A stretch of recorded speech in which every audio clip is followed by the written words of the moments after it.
right, good evening, everybody. Welcome to the December 8th City of Mason Council meeting. So very excited about this. First meeting of the new council, newly elected council. So welcome to our new members. Appreciate you being here. Roll call.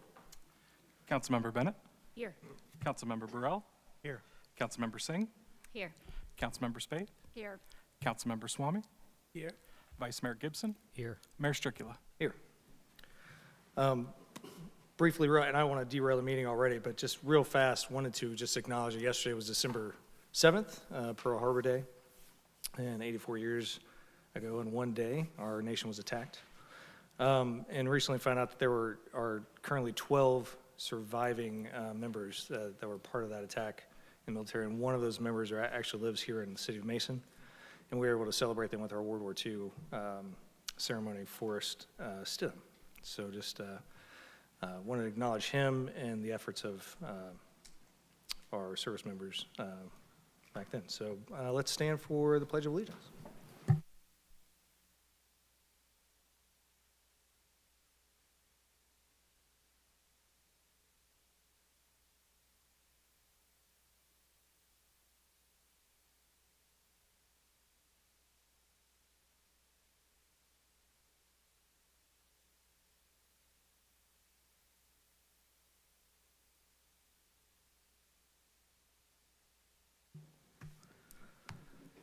Okay, first order of business are the minutes from November 10th and December 1st council meetings. We need a motion to approve the minutes from those two meetings. So moved. Second.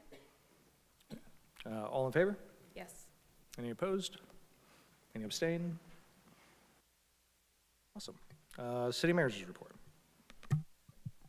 Thank you, Mayor. There are several items going on over the next month to 6 weeks, but I want to touch on a couple involving council. City is once again partnering with Deerfield Township to host the Wreaths Across America Wreath Laying Ceremony that will be held at Rose Hill Cemetery on Saturday, December 13th, and that begins at noon. Community is encouraged to come together to ensure that the nearly 1,850 veterans that are laid to rest at Rose Hill Cemetery have a wreath placed at their gravesite as part of the ceremony.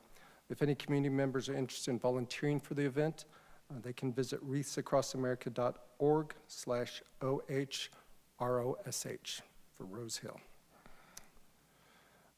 Also, on this Wednesday, December 10th, from 9 a.m. to 4 p.m., it is the biannual Shop Local event hosted at the Community Center. That invites the public in to have an opportunity to browse over 40 local vendors selling a variety of products, including artist crafts, unique gifts, popular home sale products. It is free and open to the public and is always very popular. So beat the crowd, come early. Also want to reference the MAID CDC is sponsoring a Deck the Mile contest as part of the Mason Mile, inviting the public to stroll along downtown Mason businesses and then submit your vote for your favorite decorated business. It may be doors or windows or their storefronts, but interested in driving traffic in the downtown as well as promoting a giving spirit this year. Community members can submit their vote via the CDC's website, www.maidcdc.org, and do that by December 11th. The winners will receive donations to local nonprofits. Also coming up Thursday, December 18th, Jewish Discovery Center is hosting its annual Hanukkah celebration event on behalf of the Mason and Deerfield communities. That begins at 5:30 p.m. and it does take place at the Deerfield Town Center. It is free and open to the public as well. Also, as we approach December 25th, city offices will be closed on the 25th as well as the 26th in observance of the holiday. They will be open on Wednesday, December 24th, but with limited services, also closed on January 1st in observance of the new year. The community center will be open all of those days, but several with modified hours as well as modified offerings, encouraging the public to visit the city's website to confirm when things like group exercise schedules and programs are being held between December 24th and January 1st. There is a new program called Happy Noon Year being held at the Community Center. It's on Wednesday, December 31st, but it's at 11 a.m. until noon. It is opportunity for families and friends to have a countdown to noon, music, games, crafts, as well as a balloon drop. So if some of us can't stay up till midnight, this gives you an alternative to ring in the noon year. And then finally, well, not finally, but last notice here, Christmas tree pickup will begin on Friday, January 2nd. Residents that are interested in that service should place undecorated, unbagged, living trees, not the artificial ones, at the curb for pickup. If those trees are placed in a bag, that means they will be removed by Rumpke. So if you're interested in recycling, trees are then chipped and used as mulch in area parks, and sometimes residents like to take advantage of that as well. Finally, I do have a liquor permit for a new permit for Liquid Kitchum LLC. It is for a D5, which is spirituous liquor for on-premises consumption only, beer and wine for on-premises and off-premises in original sealed containers until 2:30 a.m. Council has the ability to request a hearing or not request a hearing, and to do that via motion. So we need a motion to request or not request a hearing for a D5 liquor permit for Liquid Kitchum LLC. Mayor, I'll make a motion not to request a hearing. Second? All in favor? Yes. Any opposed? Glorious. That's all I had, Mayor. Thank you. Thanks. Next on our agenda is recognition of visitors. Would anyone like to come up to the podium and address council at this time? Mr. Stegbauer. Good evening.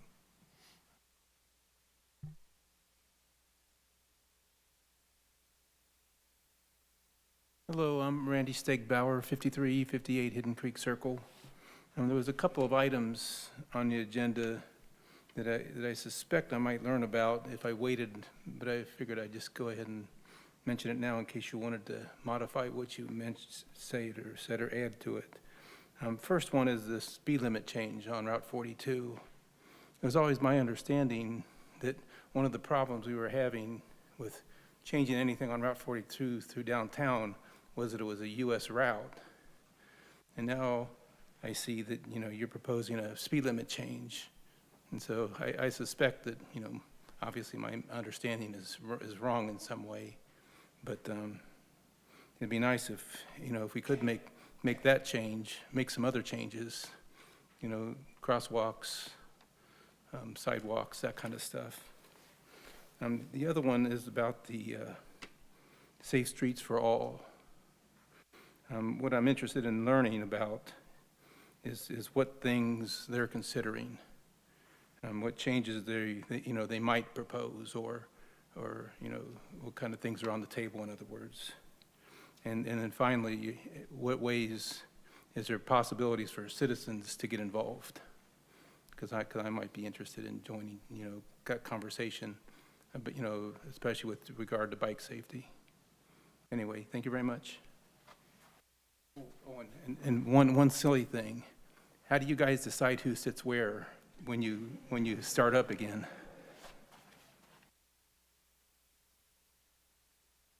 Thank you, Mr. Stegbauer. Anyone else? All right. With that, we'll move on to Resolution 2025-28. Motion to read by title only. So moved. Second. All in favor? Yes. Any opposed? Recognizing the contributions of Siva Diwali to support food insecurity in Mason. Mrs. Heft? Yes, Mayor, members of council, Siva Diwali is a Hindu-American community service initiative that provides food and support to those in need during the Diwali festival. Inspired by the principle Siva, which means act of selfless service, this nationwide initiative organizes food drives and collects donations for local food pantries. This initiative started in 2018. It encourages participations from individuals, families, and youth to demonstrate gratitude and compassion for their communities. For 2025, this local initiative has collected almost 4,000 pounds of food to local food pantries in the Mason Comet Cupboard. In addition, over 50 members of the Hindu American community have volunteered their time to help the Comet Cupboard sort, pack, organize, and donate food items that help fill the Comet Cupboard on a weekly basis, had a significant impact on the Thanksgiving food packs, as well as the community holiday help program. Tonight's Resolution 2025-28 recognizes the efforts of the Mason Hindu American community and expresses the city's gratitude for your work in reducing food insecurities in the community. Thank you. I'm happy to answer any questions. I do think we have some representatives here this evening that may want to say a few words.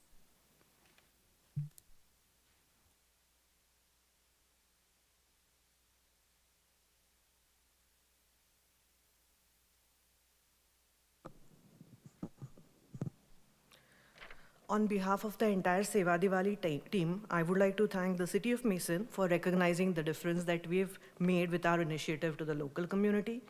Seva Diwali is an initiative that includes multiple local Hindu, dharmic, and linguistic organizations. We have representatives from some of them, so I would like to request them to join me. I'll list the organizations that are part of this initiative: Hindu Swayamsevak Sangha, HSS, as we call it; Tri-State Ummiya Dham. If we have a representative, can they step forward? Triveni Mitra Mandal.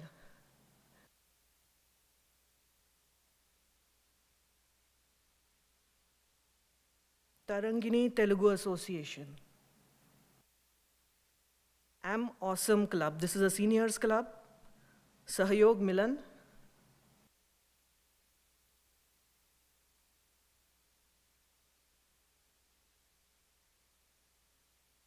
Montessori Kids Universe, Art of Living, and Hindu Temple of Greater Cincinnati. So all of these organizations came together in this initiative, and this is Seva Diwali. What is Seva? Seva is service, but service without expectations. We believe service to humanity is service to divinity, according to Hindu Dharma. So what better occasion than Diwali, the festival of lights, an opportunity to spread light and joy in our community as we celebrate the festival in our own homes. Seva, like we heard earlier, Seva Diwali has been donating food for multiple years now. I will like to kind of give some numbers for the last 3 years. In 2023, we donated 4,400 pounds of food to Loveland Life local food pantry. That was their biggest donation ever.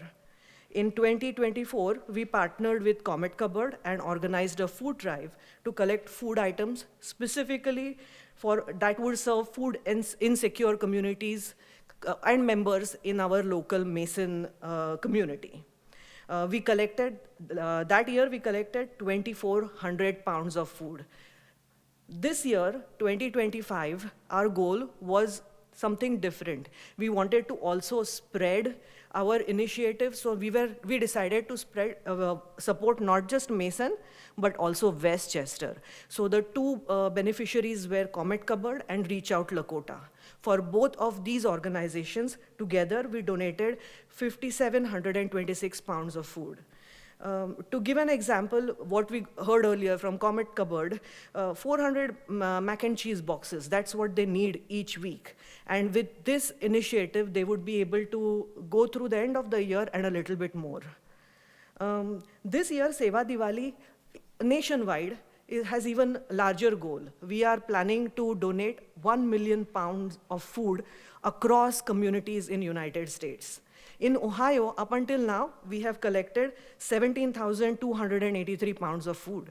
And nationally, we are 930,000 pounds and still counting. So we hope to reach the 1 million goal that we have. What is our approach? We have customized Seva Diwali bags that we give to people who would like to donate. So when you go shopping, you can just take that bag and fill it up however much you want to. We have local community anchors, so you don't have to go to different places. You can just donate within your community. We have one-on-one word of mouth publicity. We have donation boxes at all of these organizations where people visit often. This year we started something different where we had local community events, we had booths where we explained our Seva Diwali initiative, and we collected donations as well as we had donation boxes where people could support you buying those donation boxes of a particular value. That we got tremendous support from the local community, especially with the help of all of these organizations. And we hope to continue doing this in the coming years and support our community and beyond too. Thank you again for recognizing our efforts. That's all.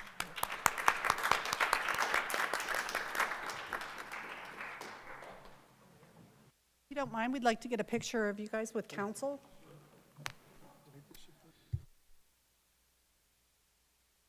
Oh, sorry. Wait, vote on the resolution.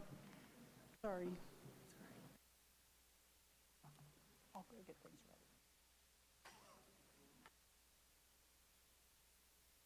ready. No, up front. We're gonna vote real quick on it, and then we'll get us a picture. Sorry. So motion to suspend the rule and allow for adoption after the first reading? So moved. Second. All in favor? Yes. Any opposed? Excellent. Motion to adopt. So moved. Second. Awesome. Roll call. Councilmember Burrell? Yes. Councilmember Singh? Yes. Councilmember Spaeth? Yes. Councilmember Swamy? Yes. Vice Mayor Gibson? Yes. Mayor Stricula? Yes. Councilmember Bennett? Yes.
Okay, and we did go a little bit out of order because we wanted to make sure we got that picture in.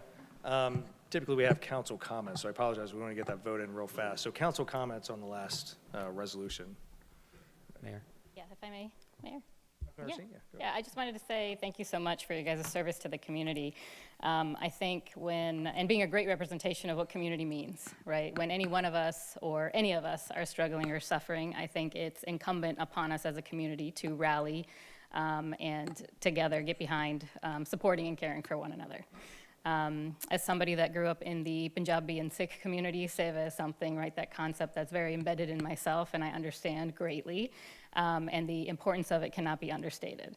So I just wanted to say thank you again for your service to the community, and I'm grateful and so proud to be part of the recognition today. Thank you. Mayor, I pretty much just want to echo what Councilmember Singh is saying. We just really appreciate the fact that you're in our community and that you're here doing such great work and recognizing a need that we have here. I really get frustrated when I go outside of Mason and everybody thinks that we're rich that live here, and there absolutely are people that are in need. And so I really appreciate that you recognize that and you're filling that need. Thank you so much, and have a great holiday. Mayor. I just wanted to say this is one very near and dear to my heart, and to say thank you guys for doing this, because as Councilmember Singh said, it is a community effort. And so it's not just one group, it's going to take all of us. And there are so many people doing kind of the same thing, and that's what a community is about. And I just love that. And if you're not involved already, there are so many ways to get involved in this. So the food insecurity in Mason, it's really difficult to be in Mason because the diversity is so great. People have so much here in this community, and so it's almost really hard to be a community where you don't have a lot here. And so it takes every single one of us, and I love the fact that you guys stepped up, and the amount of food that you guys brought to the Comet Cupboard is awesome. If you guys want to get involved with the Comet Cupboard, there are several different ways that you can. I know on Wednesday evening and Saturday mornings, we get donations from our local Dorothy Lane Market, which top line stuff that they baked yesterday that they didn't sell is in people's hands the next day. But it takes a lot of volunteers to be there to hand that out, and we just ask that no kids are involved because there are families coming through, and so it's for the adults to help. So there's lots of opportunities to volunteer. I would encourage anyone to help with that. So thank you guys so much.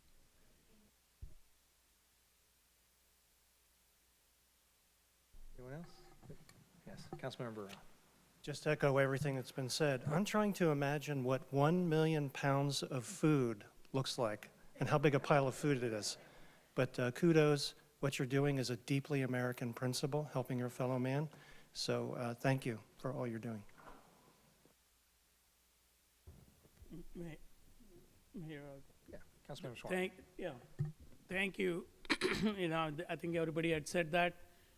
I want to congratulate you guys on really leading from the front and passing on to the kids that how to get involved in the local community by doing this. I also want to recognize Manisha Gadbole, who had done tremendous work in terms of trying to get all these things get recognized at the right place. So thank you, Manisha, for doing that.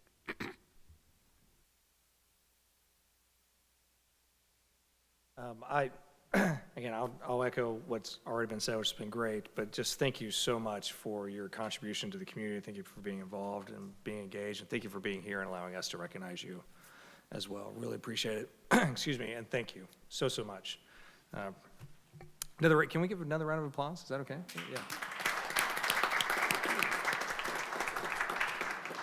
Yeah. So we have a very special resolution coming up right now, and I think we have some very special guests that are going to help us read this resolution. But first, do we read the title, or do we just start just? I'm going to read the title. And You've got, sorry. We've got it all. Okay, all right. So orchestrated. we will ask staff to make some room for our special guests as they come up.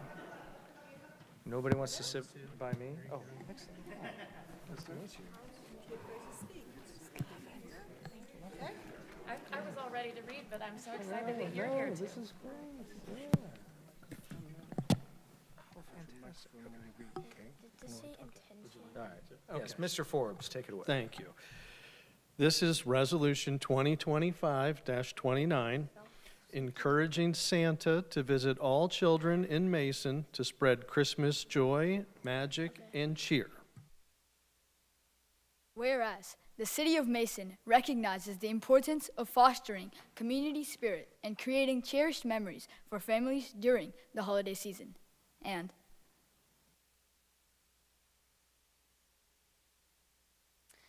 whereas Santa Claus has long been a symbol of kindness, goodwill, and the magic of the season, and we eagerly anticipate the opportunity to welcome Santa Claus to the community. And whereas it is the intention of Santa to spread Christmas joy to all and to remind everyone of the need for kindness, goodwill, and selflessness in the city of Mason and across the world. And Most Mason residents encouraged to participate the various events and activities happening in Mason with family and friends, a part of the 2025 Christmas in Mason season, to share and spread the holiday spirit through the community.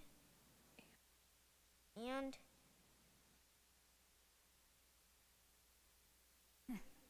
Whereas Mason City Council encourages Santa and his 9 reindeer, led by Rudolph and his red nose, then Dasher, Dancer, Prancer, Vixen, Comet, Cupid, Donner, and Blitzen, to return to Mason on Christmas Eve. And it is the power of those who believe that Santa may visit and bless the city of Mason with Christmas joy and cheer. And whereas Mason City Council hopes Santa and the elves remain healthy and wish Santa and his reindeer a safe flight, and to all we wish a good night.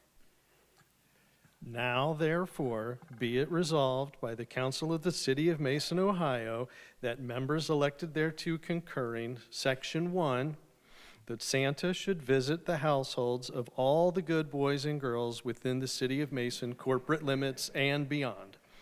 Section 2, that every Mason child has tried their very hardest to be good this year. Section 3, that the Mason community continues to share in the power of believing. Section 4, that as we celebrate the season, we keep in mind those within our community that may be struggling without family or are in need, and provide a helping hand of kindness. The City of Mason and staff committed up to $10,000 to the Community Holiday Help Fund, reaffirming the city's dedication to supporting families in need and spreading compassion this holiday season.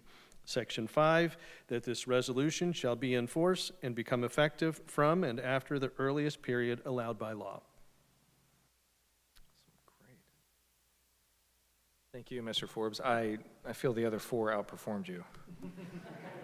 Well, would our guest, would you introduce yourselves, please? Yeah.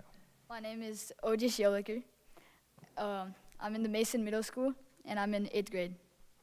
My name is Maisha Singhal. I'm in 5th grade. My name's Ashika Singhal, and I'm in 5th grade. my name's Arjun Ambakar, and I'm in 3rd grade Mason ME. That's awesome.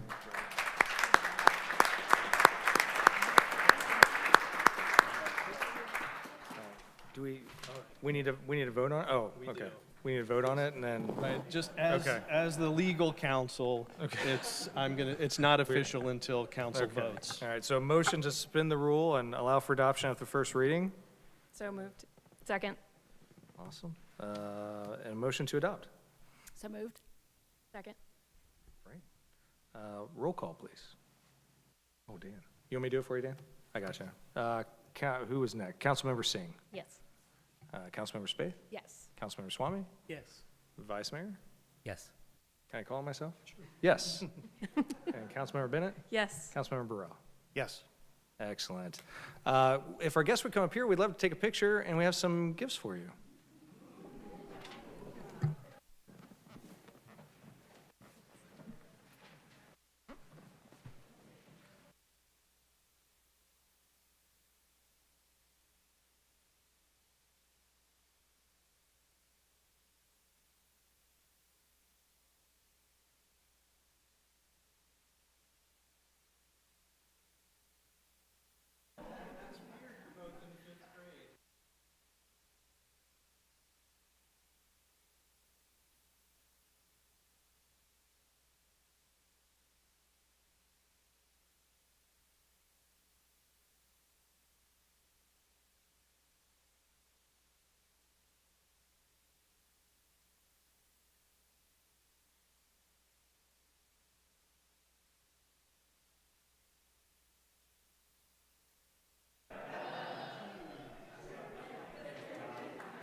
Okay.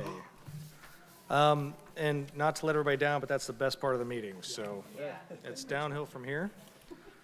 We're going to keep moving along, though. Ordinance 2025-96 for first reading, motion to read by title only.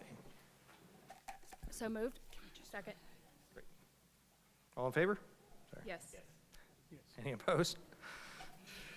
Mr. Forbes. Amending the zoning code and zoning map of the city of Mason, Ohio to provide for the rezoning of approximately 528.20 acres from R1 Single-Family Residential Industrial PUD, Industrial Planned Unit Development, and I1 Light Industrial to Industrial PUD, Industrial Planned Unit Development, with approval of the Concept Planned Unit Development Plan generally located north of Weldon Drive between State Route 741 and US 42, Mason Research and Development Park.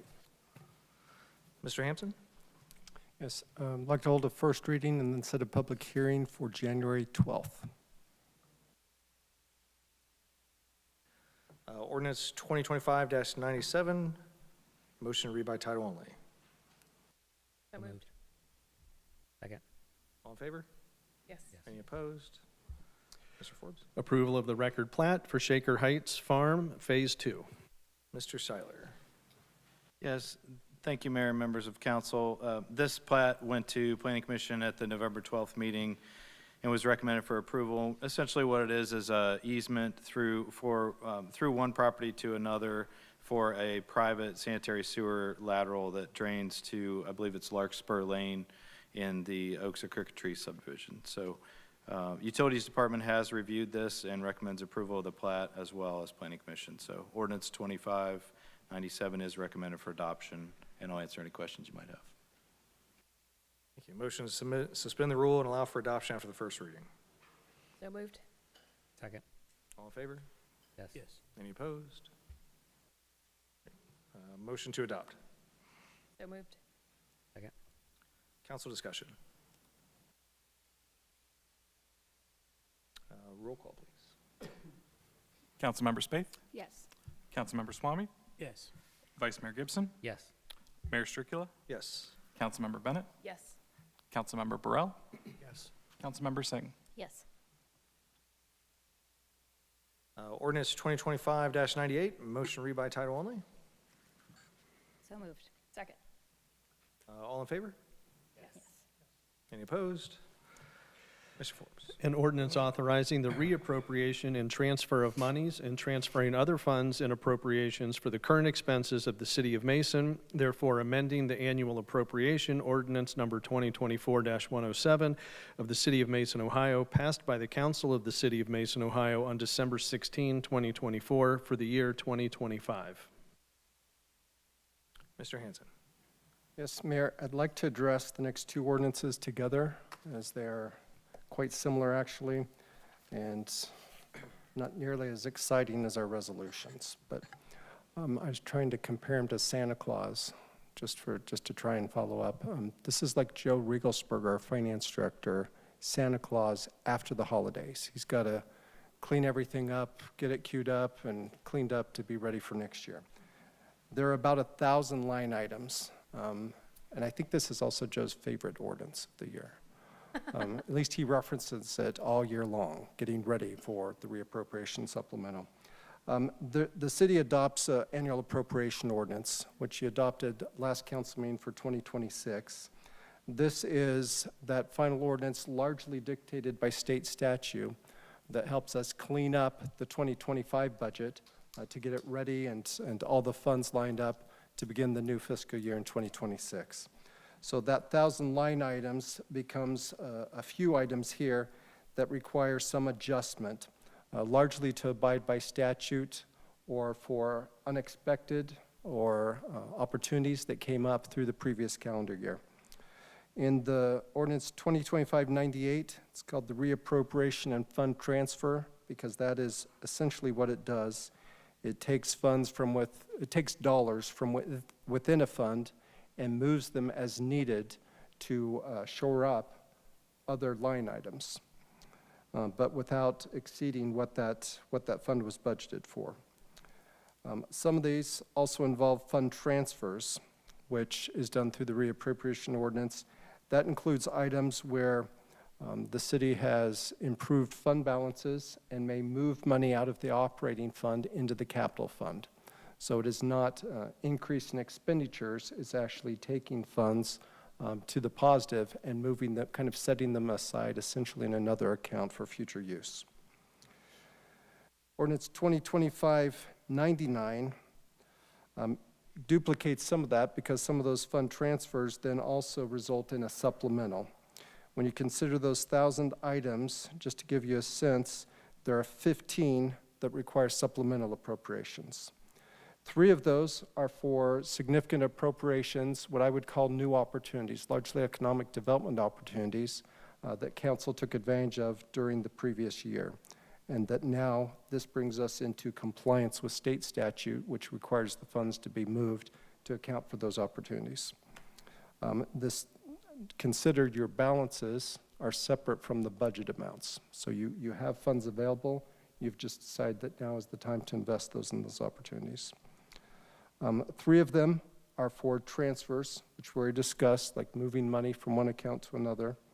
And then 8 of them are increases. Most of those increases are for accounts where the dollars are a pass-through, what we would call dollars that the city sits in the city accounts, but we're basically accounting for them for another entity and moving those on to the appropriate use.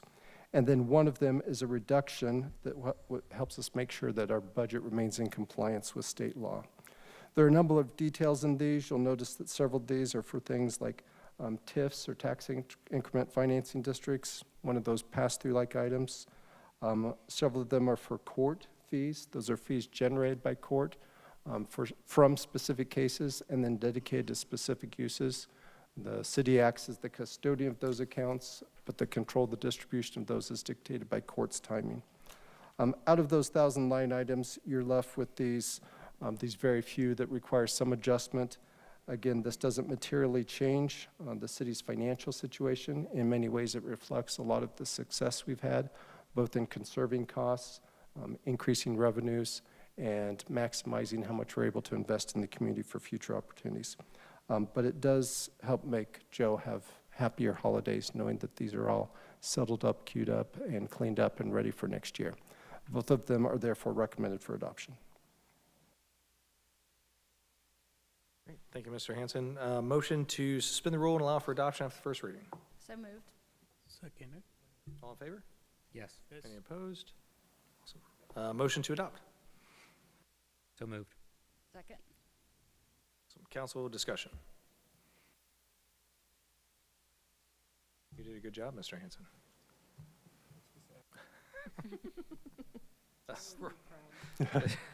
Joe would comment if he were here. That's right. Anything to make his holidays better. Roll call, please. Councilmember Swamy, Yes. Vice Mayor Gibson, Yes. Mayor Strickula, Yes.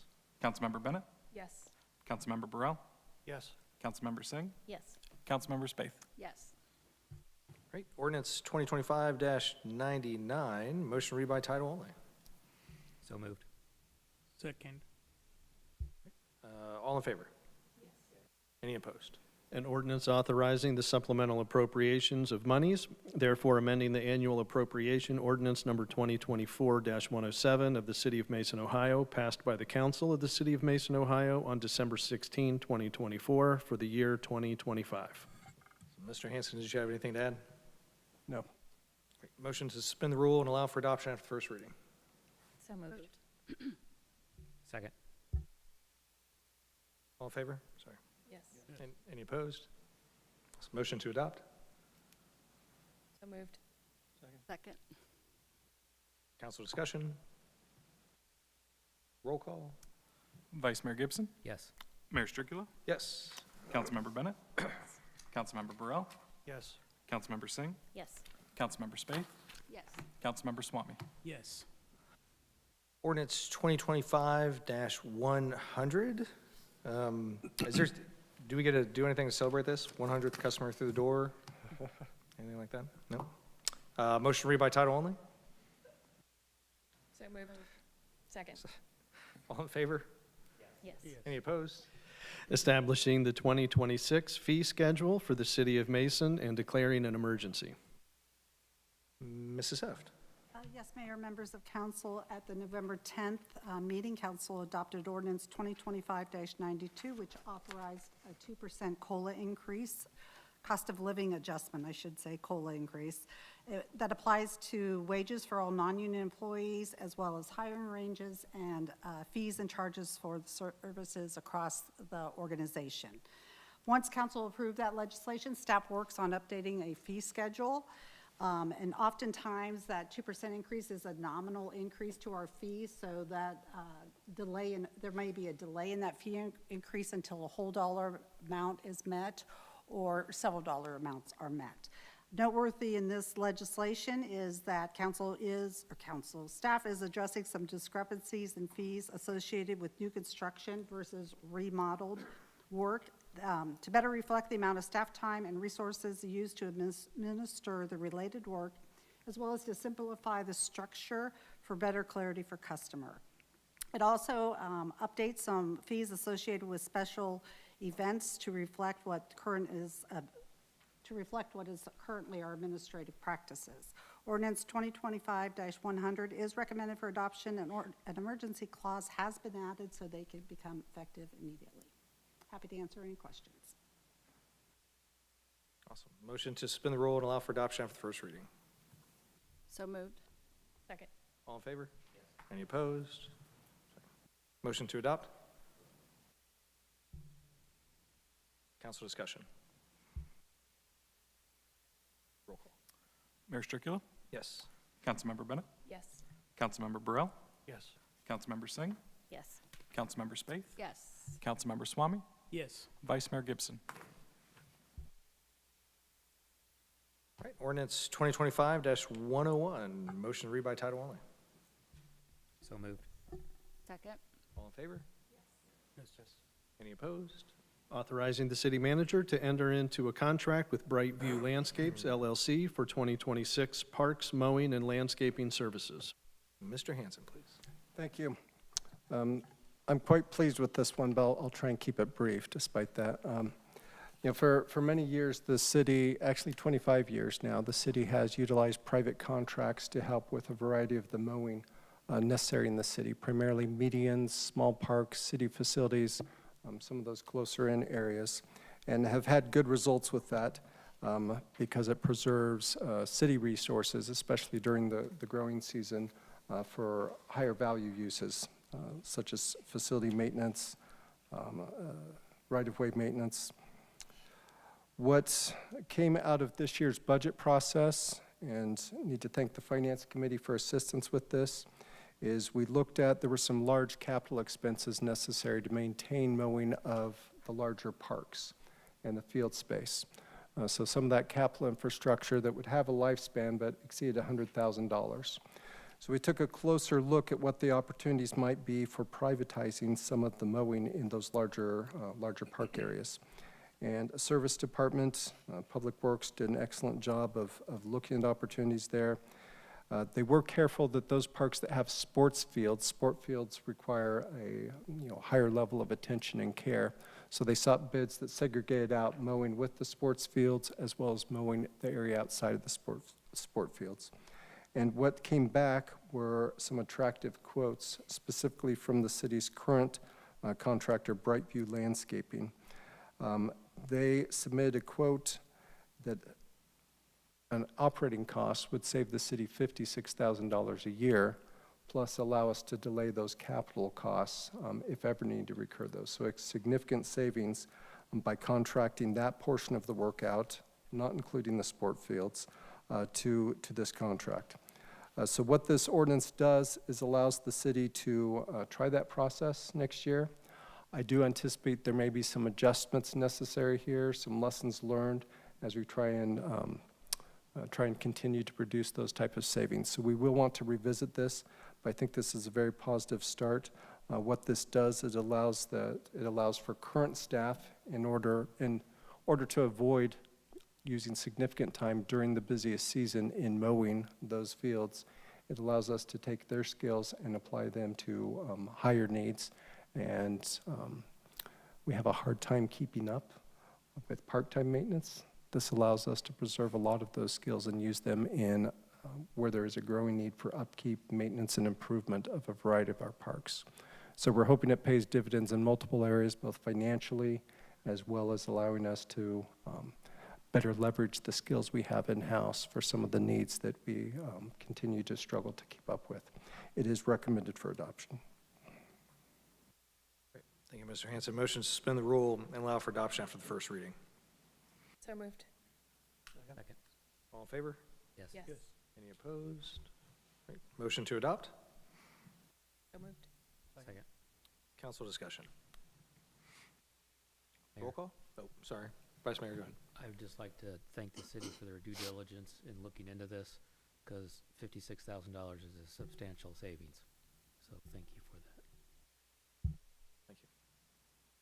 Anyone else? Roll call, sorry. Councilmember Bennett, Yes. Councilmember Burrell, Yes. Councilmember Singh, Yes. Councilmember Spaeth, Yes. Councilmember Swamy, Yes. Vice Mayor Gibson, Yes.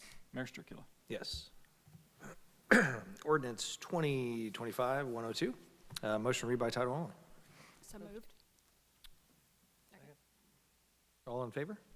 Yes. Any opposed? Authorizing the city manager to enter into contracts with Duke Energy Ohio, Inc. for the installation, maintenance, and continued service of streetlights along Mason Road in an amount not to exceed $97,500. Mr. Seiler. Yes, thank you, Mayor, members of council. This is an ordinance for the Mason Road corridor, which is a busy vehicular corridor as well as for pedestrians. There's a sidewalk and a shared use path along that corridor. What staff has been doing for the past year, working with Duke Energy on a plan to improve the lighting along that corridor. And what this proposal before you tonight does is adds lighting along all of the utility poles that are on the south side of the roadway. So what we generally refer to as the Cobra headlights that will stick out over on the south side of the sidewalk. And they'll also improve lighting on the street and on the shared use path on the north side of the roadway. This is actually substantially less cost than us to put in our own decorative lighting along the corridor. I would guess it's 25% of the cost, maybe even less. This project was broken into two pieces, really. One is lighting the corridor itself. The other is the lighting at the roundabout, the Mason Road roundabout. Mason and Sarah was our first roundabout, and with that one, we used our decorative lighting. And there's, with roundabouts, you generally want to light the pedestrian crossings and make sure that those are well lit. And with that one, the lighting would do better, having overhead lighting like what was put in with our newer roundabout at Mason Road and Snyder Road. It has overhead lighting, so it does a much better job of lighting that pedestrian area. So what this project would also do is take out those decorative lights that we have at that roundabout, add lights that are just like at Mason Road and Snyder, and improve the lighting for pedestrians at that roundabout. So both projects together are what's in the ordinance tonight for $97,500. And that includes a cost for upgrading the electric service for the power at the roundabout. And with that, ordinance 2025-102 is recommended for adoption. And if you have any questions, I'll be happy to answer them. Thank you. Thank you. Motion to suspend the rule and allow for adoption after the first reading. So moved. Second. All in favor? Yes. Yes. Any opposed? Motion to adopt. So moved. Council discussion. Roll call, please. Councilmember Burrell, Yes. Councilmember Singh, Yes. Councilmember Spaeth, Yes. Councilmember Swamy, Yes. Vice Mayor Gibson, Yes. Mayor Stricula, Yes. Councilmember Bennett. Yes. Awesome. Ordinance 2025-103, sorry, 103. Motion to read by title only. Second. All in favor? Yes. Any opposed? Requesting the State of Ohio Director of Transportation to modify the speed limit on US Route 42, beginning at log point 23.94 east of Hanover Drive and ending at log point 25 Bethany Road. Mr. Seiler, please. Yes, thank you.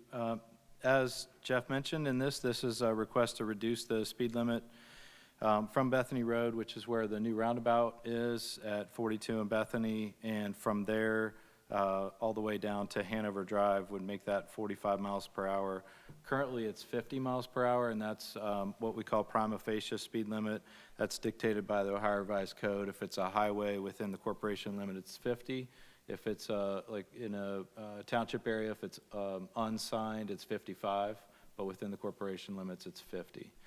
And then it steps down from there, so through streets longer than a mile are 35, local streets are 25, school zones are 20. So those are the basic speed limits that are dictated by our Ohio Revised Code.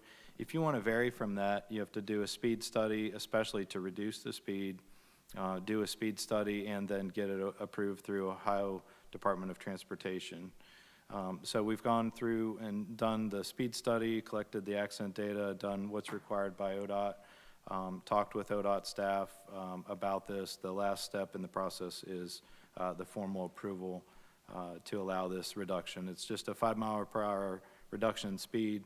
However, for a future project that we have with shared use path along 42 in front of the park, it does make a difference in the design for us, and in addition to what we think will be a safer step down of speeds from the roundabout down to the park there at Hanover leading into downtown. So with that, ordinance 2025-103 requests the director of ODOT to reduce the speed limit. And I'll answer any questions you might have. Thank you. Motion to suspend the rule and allow for adoption on the first reading. So moved. All in favor? Yes. Yes. Any opposed? Motion to adopt. Moved. Second. Council discussion. Yes. I was wondering if you could maybe speak a little bit to Mr. Stegbauer's question. I think you answered part of it when you said that there is a prescribed speed limit depending on where the road is. Right. We are requesting a reduction of the speed limit. Is there any chance they'll say no? Well, that's why we follow their process and everything, because they could, but generally working with their local staff at ODOT here, they should approve it. This actually goes up to central office and it gets signed by the director of ODOT, but with their staff at District 8's recommendation, it generally gets approved. So we haven't had one denied yet, but, and then I guess to Mr. Stegbauer's question, it is a U.S. route through the city. However, within the corporation limits, we do have some ability to change some of the standards. So I don't know of a good example, but a good example might be we have festivals that at times we do close a U.S. route to have a festival. So that's within the corporation limit. We're able to do that for short periods of time. If we wanted to make a permanent closure in downtown, I think probably FHWA and ODOT would have something to say about that. But we do have some liberty within the city corporation limits. But we also get grant funds to repave US 42 and State Route 741 because they are US and state routes. So generally when we resurface those roads, we have to wait until ODOT says they're ready to be resurfaced, but then we get a 80-20 match on resurfacing those streets. So it's good to follow, their procedures as much as we can. So. Great question. Thank you. Any other council discussion? Roll call, please. Councilmember Singh, Yes. Councilmember Spaeth, Yes. Councilmember Swamy, Yes. Vice Mayor Gibson, Yes. Mayor Stricula, Yes. Councilmember Bennett, Yes. Councilmember Burrell. Yes. Great. Ordinance 2025-104. Motion to read by title only, please. I don't know what that moment is, but my pen just erupted, so. I don't know if it got caught on camera or not. That'd be pretty cool, though. I mean, it got some height. It was good. I was hoping to keep going, but thanks, Councilmember Bennett, for, yeah. All right, I don't even know where we are now. Motion to read by title only? So moved. Is that what we're doing? Okay, thank you. Yeah, second. We have a second? Did we get a second?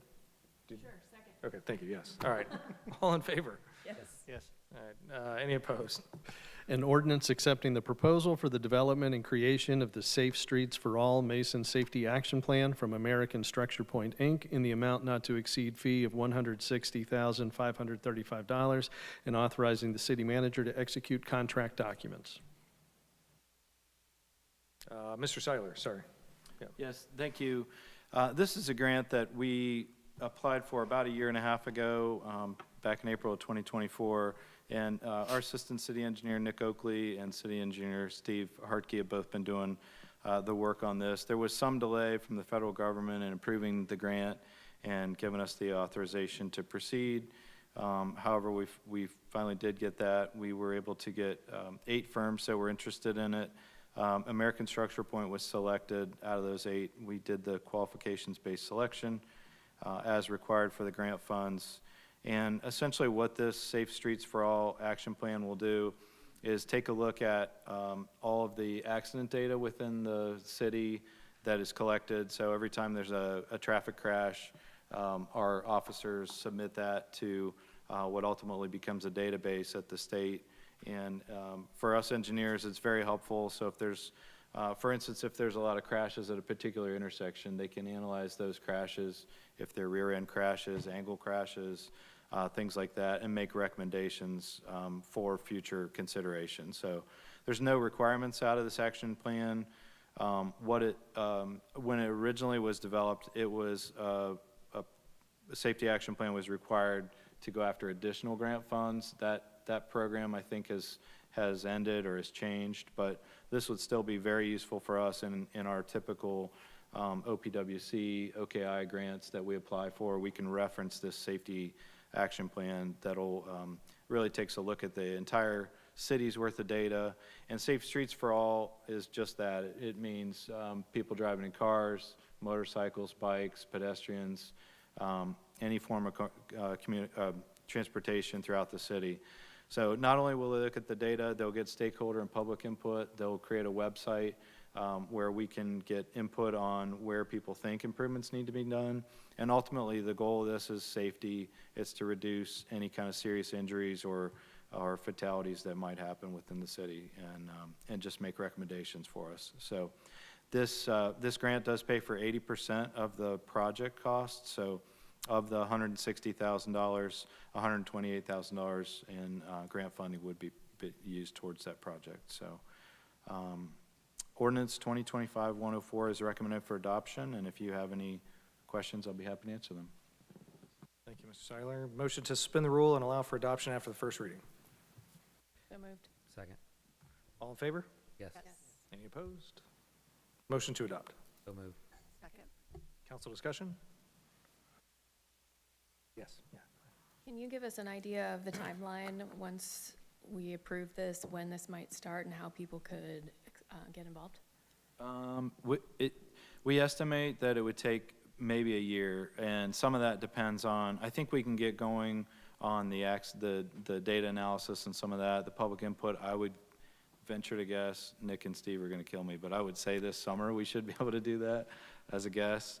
I think in the write-up it mentioned some of the delay. We did have substantial delay in just getting the grant funds approved from the federal government. So the action plan itself has to be approved by them, and depending on how long that takes, it could be end of next year before it's able to be approved by council and actually adopted. So, but I would say generally most of next year, and we'll have a lot more information coming out on how people can get involved and give us their public input next year. Do you think that would be put out on social and Centerpoint, that kind of thing? Yep, Okay. Yep.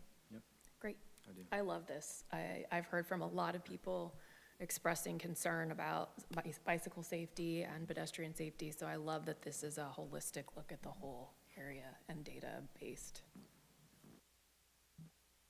Thank you. Any other council discussion? Roll call, please. Councilmember Spaeth? Yes. Councilmember Swamy? Yes. Vice Mayor Gibson? Yes. Mayor Stricula? Yes. Councilmember Bennett? Yes. Councilmember Burrell? Yes. Councilmember Singh? Yes. Great. Next up is the committee reports. Do we have any committee reports from the last council meeting? Oh, yeah, Councilmember Bennett. I have a couple. I am on the Arts and Culture Committee, and we had a meeting earlier, I guess it would have been November 11th, so right after our last council meeting. And we discussed a request that came in, and we got some emails about this. We had a request that came in from the Joseph Warren Trail for a contribution to that. It sounds like we'll be getting some additional information about what that all entails. Council members who are new, there was a statue of Joseph Warren, who our county was named after, erected in Lebanon in the summer.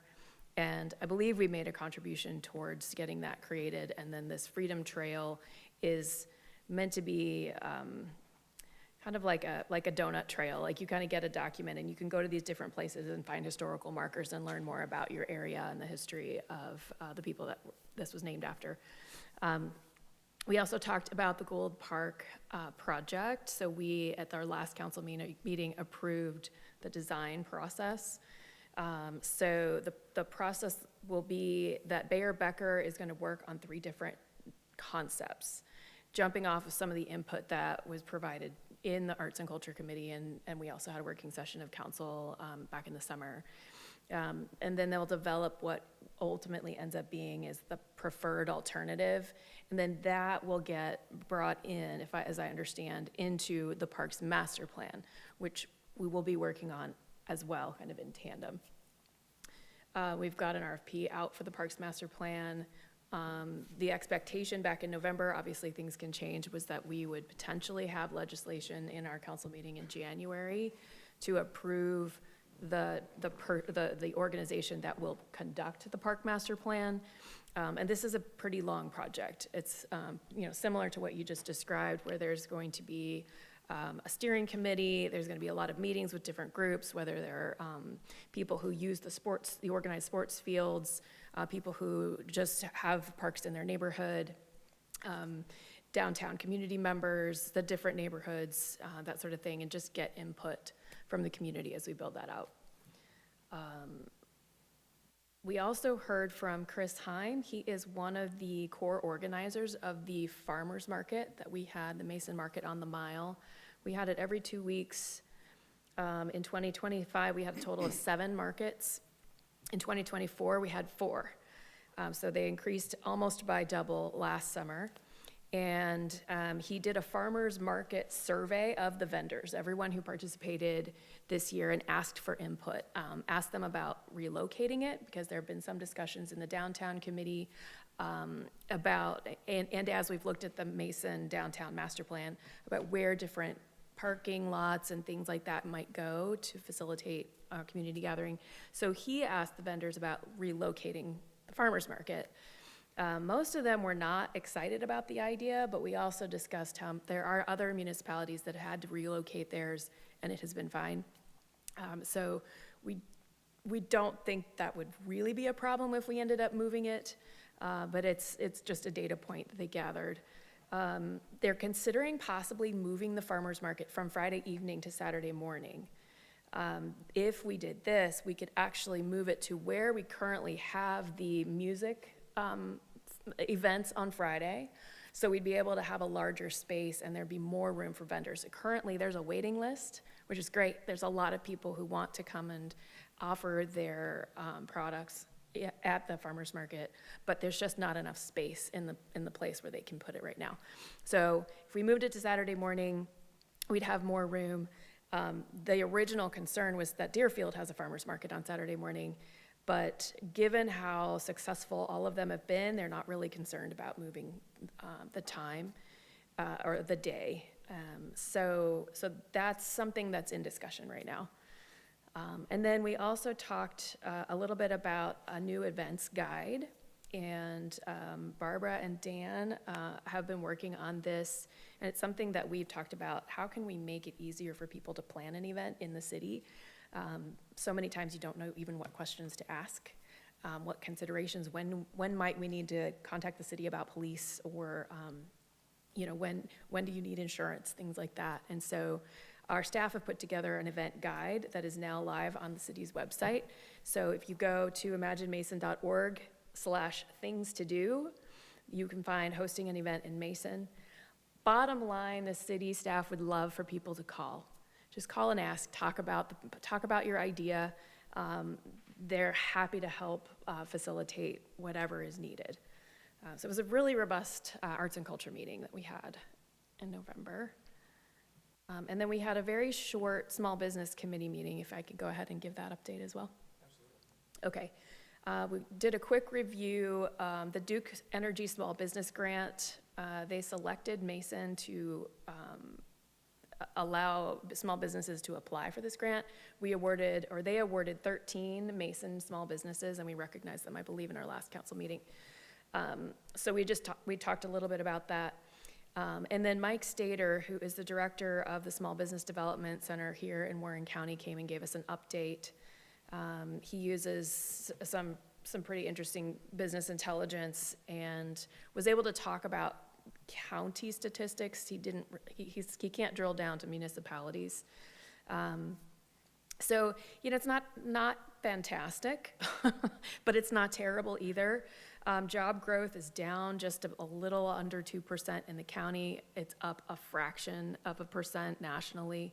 Our home prices are up 8% here in the county compared to 5% nationally, and the prediction is that those home prices will continue to rise, which means it's a good place. People want to live here.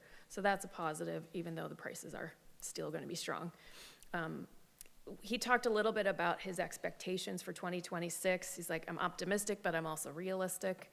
The SBA lent $26 million to small businesses in the county in 2024. In 2025, they lent $52 million, so pretty significant increase. People are using this resource as opposed to going to family and friends, so that's an interesting statistic.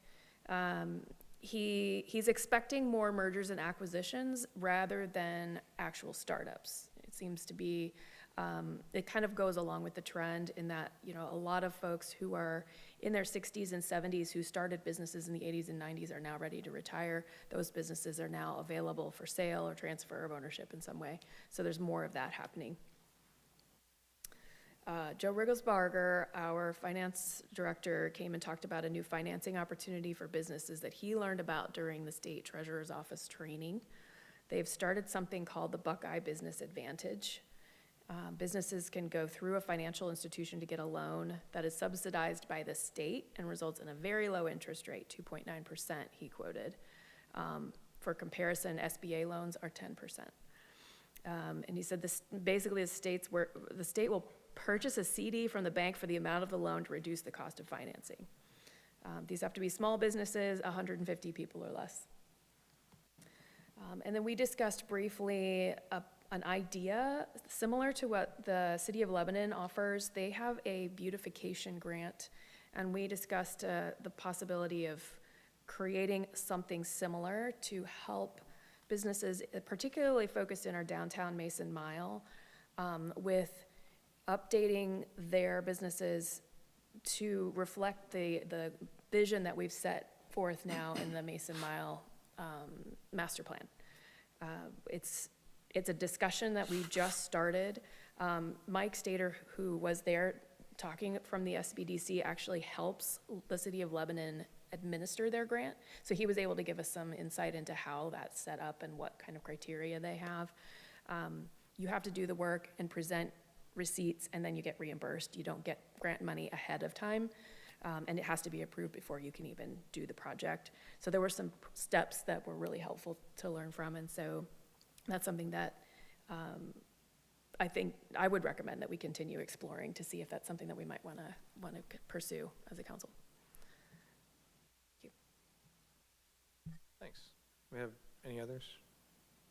No? Okay. Moving on to old and new business. Mayor. Yes, Councilmember Smith. I just wanted to say a couple things, and it's great that you mentioned Joe Rigglesbarger tonight because I want to brag about him a little bit. And everyone in the finance department. So we had some information that was emailed to us about the City of Mason recently was awarded the Auditor of State Award with distinction for its 2024 audit. And this is awarded by the Auditor of State by keeping accurate financial records. Governing bodies demonstrate their commitment to efficient, effective, and transparent service. This award honors public entities that have put in the hard work to keep their finances in order. And I believe, don't we get this award almost every year? Or, yeah, so great job to Joe. And also just want to mention about our the amount of debt that has been paid down. I know when I first started back in 2011, we had close to 100 million, right? Or maybe a little bit less than that, but 100 million in debt. And so now we were given information that said the city's outstanding debt is reduced from 45.2 million to 40.7 million. And the proposed 2026 budget plans for the outstanding amount to be reduced to 36.1 million at the end of 2026. So I think that's pretty awesome, pretty excellent, and thanks to Joe and everybody that works in the finance department. Please pass that on to him. Thank you. Awesome, thank you. Anybody else for old and new business? Mayor, Yes, Vice I'd Mayor. like to thank Dan Chambers for the awesome event that we had this past Friday night. Putting up the tree was awesome. Thank you so much for that. I know we just get to show up and have fun as council members, but a lot of hard work went into that. So That was a great event, Dan, thank you. Anyone else, old and new business? Mayor, I just want to add to what Vice Mayor Gibson was saying, because this year the handouts were so much better, okay? Because the year before, everything was tangled up. Do you guys remember that? And you were trying to pull it out of the bag and hand it to the kids, and everything was like in a big mess, and the kids were like trying to grab it. This year, everything was either sealed in a bag or it was the hats, so it was really, really much better. Thank you so much.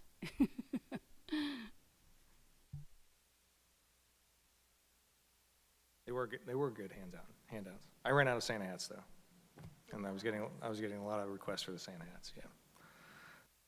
Sorry. Any more old and new business? I'll kind of piggyback on Friday's event, Dan. That was it was a great event, first off, but I think that was the first mayor's proposal we had at a tree lighting ceremony. Is that right? Yeah. So congratulations to that couple, and we hope it works out. What do you say? I don't know what else you say about that. All right. But it's got to have better chances. It's got to happen on Mason tree lighting ceremony. All right. I have a couple of items that will kind of lead into. Let me see how I want to do this. All right. Now we're into I had a script before, so we were almost guaranteed not to screw up, except we had a pen malfunction, so we did it anyway. So first meeting issues. I guess first and foremost, we'll talk a little bit about, just want to thank council for their patience as we kind of work through some of the kind of the committee process. I really wanted to didn't want to just take it as status quo, but wanted to walk through it and be very diligent, very purposeful about it. Mr. Hanson has been very gracious with his time, answering a lot of questions, and allowing me time to kind of digest that. I know I bounced a few ideas off of the vice mayor as well, and I appreciate his time too. So we will continue to work through that, and just appreciate council's patience as we do that, because we want to be intentional about what we do. With that, so now I say that, and then we do have a couple of appointments that we need to make tonight because they're timely and a little bit more urgent. So I do want to make a couple.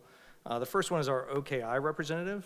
They like us to make that announcement prior to year end because that goes along with their schedule. So I was talked to Councilmember Bennett. She was on as our OKI representative already. She said she enjoyed it, learned a lot, and was very gracious about continuing to do that, saying that there was a lot of opportunities there, and really appreciate her stepping up for that, and thank you for serving there. So I would like to appoint Councilmember Bennett to be our city's OKI representative, and ask for we need a roll call on that, right? And ask for a roll call. Councilmember Swamy, Yes. Vice Mayor Gibson, Yes. Mayor Stricula, Yes. Councilmember Bennett, Yes. Councilmember Burrell, Yes. Councilmember Singh, Yes. Councilmember Spaeth. Yes. Thank you, and thank you, Councilmember Bennett, for doing that. Appreciate it. And the other one that is timely and somewhat urgent is our representative from Council for Planning Commission. And I reached out to Councilmember Spaeth for that. She's a lot of experience on Planning Commission. We need, I think, a strong foundation on there, somebody who's has some experience. And she was gracious enough to be okay with that and be willing to do it again. And she served as, again, Vice Mayor and Mayor, and on Planning Commission, and has done a great job there, so appreciate her expertise. I think it'll be very, very valuable, and thank her for stepping up there. So I would like to appoint her to Planning Commission and ask for a roll call for that. Vice Mayor Gibson, Yes. Mayor Stricula, Yes. Councilmember Bennett, Yes. Councilmember Burrell, Yes. Councilmember Singh, Yes. Councilmember Spaeth, Yes. Councilmember Swamy. Yes. And in our packet, thank you all for that. And in our packet, we had a list of 50 great things that has happened in 2025. I'm going to take the next probably 30 or 35 minutes. I want to read through each of those because it's important that we don't skip any at all. I'm just kidding. But I do want to point out just something that was super, super special to me. And I hate to even mention anything because it seems to make the others less than, and that's not. It was just very special to me, and I think it was an amazing event for our city, actually both of them. But that was our welcome home ceremony for our Vietnam veterans, was just phenomenal, and probably one of the greatest things that I've been to with our city, and just really appreciate the efforts of the city, the Veterans Board, the American Legion helped with that, VFW helped with that, but it was a really community effort, and just appreciate that. So that was one of the highlights of my year, and not to put anybody on the spot, but if you want to mention one of your highlights, you may. No? But don't feel obligated. Mayor, I'd like to piggyback on that and just remind everybody who doesn't remember that Mark Hackey was a key role in that, former council member. He really, came up with the idea with him and, was it Mike? Can't remember his name. Mark Baseman? Yeah. So those two really led that, and it was one of the best things I've been involved with so far with the city. It's pretty good. It's pretty good. But we've got, there were tons of great things that have happened in the last year, so I don't want to downplay any of those. Any other old and new business? We're in the bottom. Recognition of visitors. Anybody would like to come to the podium and address council this time? Seeing none, we'll go ahead and close that. And moving on, we do have executive session tonight, so we'll need a motion to adjourn to executive session for the acquisition, disposition of property, employment, compensation of public employees, and details relative to security arrangements and emergency response protocols. So moved. Second. All in favor? Yes. Wait, oh, sorry. Was that mistake number 3? Golly. I'm not counting. I am. All right, roll call, please. Mayor Stricula, Yes. Councilmember Bennett, Yes. Councilmember Burrell, Yes. Councilmember Singh, Yes. Councilmember Spaeth, Yes. Councilmember Swamy, Yes. Vice Mayor Gibson. Yes. Great, thank you.